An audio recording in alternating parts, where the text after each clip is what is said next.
Last topic में हमने work की बात की और वर्क की टाइप्स की बात की, पॉजिटिव वर्क, नेगेटिव वर्क और ज़ीरो वर्क। इस टॉपिक में हम बात करेंगे work done by constant force and work done by variable force, means work की classification with respect to force. Work done by constant force क्या चीज़ है? अगर एक बॉडी पे फोर्स अप्लाई हो रही है और फोर्स की ना तो मैग्नीट्यूड चेंज हो ना डायरेक्शन चेंज हो, मींस ओवरऑल फोर्स कांस्टेंट हो, तो इसे हम कहेंगे work done by constant force. इसे कैलकुलेट करने के लिए जो हमारा रिलेशन होगा वो simple F into D cos theta होगा, force, displacement and cos of angle between them.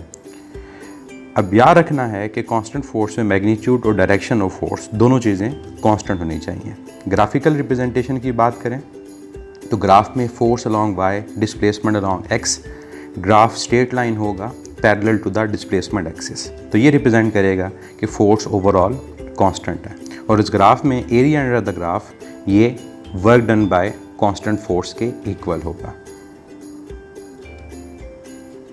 अब नेक्स्ट हम बात करते हैं work done by variable force की। इसकी डिफरेंट एग्जांपल्स हैं जो हम डिफरेंट चैप्टर्स और डिफरेंट टॉपिक्स में पढ़ते हैं। लेट्स से स्प्रिंग की बात करें कि एक स्प्रिंग हॉरिजॉन्टल स्प्रिंग सिस्टम है जो अटैच है एक ऑब्जेक्ट के साथ। अब इस स्प्रिंग को चाहे हम स्ट्रेच करते हैं और चाहे हम इस स्प्रिंग को कंप्रेस करते हैं बाय अप्लाइड फोर्स F, और दोनों केसेस में अगर एक्सपेंशन और कंप्रेशन x है तो फोर्स उसके डायरेक्टली प्रोपोर्शनल है, मींस एलोंगेशन या कंप्रेशन चेंज होने से फोर्स की मैग्नीट्यूड चेंज होगी, तो ये वर्क डन क्या होगा बाय वेरिएबल फोर्स। इसी तरह से अगर हम एक और एग्जांपल को लेते हैं, जैसे हम इलेक्ट्रोस्टैटिक्स में एक चार्ज की इलेक्ट्रिक फील्ड में किसी एक और चार्ज को मूव करवाएं, चाहे उसको along the electric field move करवाएं और चाहे against the electric field move करवाएं, दोनों केसेस में इलेक्ट्रोस्टैटिक फोर्स की मैग्नीट्यूड चेंज होगी क्योंकि फोर्स इन्वर्सली प्रोपोर्शनल है डिस्टेंस के स्क्वायर के। तो यहाँ भी हम कहेंगे कि work done in a electric field is by variable force. एक और एग्जांपल की बात करते हैं, रॉकेट प्रोपल्शन। जब रॉकेट प्रोपेल करता है out of the earth gravitational field, तो इस केस में हर पॉइंट के ऊपर जो ग्रेविटेशनल फोर्स अप्लाई हो रही है वो चेंज हो रही है।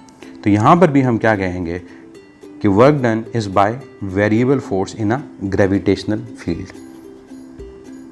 तो डिफरेंट एग्जांपल्स हमारे पास हैं और हर एक एग्जांपल में हम ये देख रहे हैं कि फोर्स ओवरऑल कांस्टेंट नहीं है।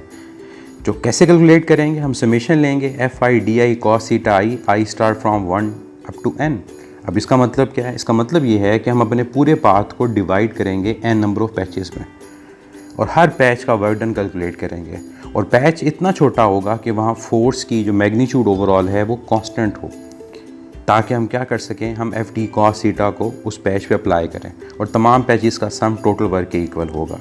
ग्राफिकल रिप्रेजेंटेशन में फोर्स डिस्प्लेसमेंट का ग्राफ ये स्ट्रेट लाइन नहीं होगा, हम इस पूरे ग्राफ को डिवाइड करेंगे स्मॉल पैचेस में, और तमाम पैचेस का जब एरिया कैलकुलेट होगा तो ये टोटल एरिया हमारे पास overall work done by variable force के इक्वल होगा।